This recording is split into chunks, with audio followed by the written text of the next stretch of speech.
ఈరోజు దేవుని వాగ్దానం. శిష్యుడు గురువు కంటే అధికుడు కాడు, సేవకుడు యాజమాని కంటే అధికుడు కాడు.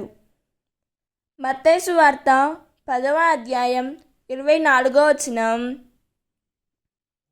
ఈ వాక్యం మనకు ఏం చెబుతున్నదంటే, యేసు ప్రభువు మనకు వినయాన్ని బోధిస్తున్నారు. శిష్యుడు తన గురువు కంటే గొప్పవాడు కాదని, సేవకుడు తన యాజమాని కంటే అధికుడు కాదని ఈ వాక్యం చెబుతుంది. కాబట్టి మన ప్రభువైన యేసును అనుసరించే వారిగా ఆయన చూపిన మార్గంలో నడవాలి. గర్వాన్ని విడిచి విధేయతతో, వినయంతో దేవుని చిత్తాన్ని నెరవేర్చడానికి సిద్ధంగా ఉండాలి.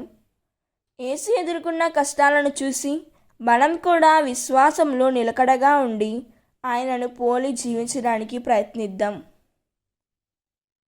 దేవుడు ఈ వాక్యం వింటున్న ప్రతి ఒక్కరిని దీవించునుగాక. ప్రార్థన.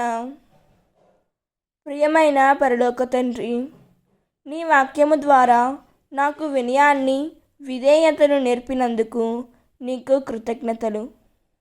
ప్రభువా, నా జీవితంలో గర్వాన్ని స్థానం ఇవ్వకుండా నేను క్రీస్తును అనుసరించే నిజమైన శిష్యునిగా జీవించే కృపను మాకు దయచేయము తండ్రి. ప్రతి పరిస్థితుల్లో నీ చిత్తానికి లోబడే హృదయాన్ని ప్రసాదించుము. యేసయ్యా, నా మాటల్లో, ప్రవర్తనలో, సేవలో క్రీస్తు స్వభావం ప్రతిఫలించినట్లు నన్ను నడిపించుము తండ్రి. ఆమేన్.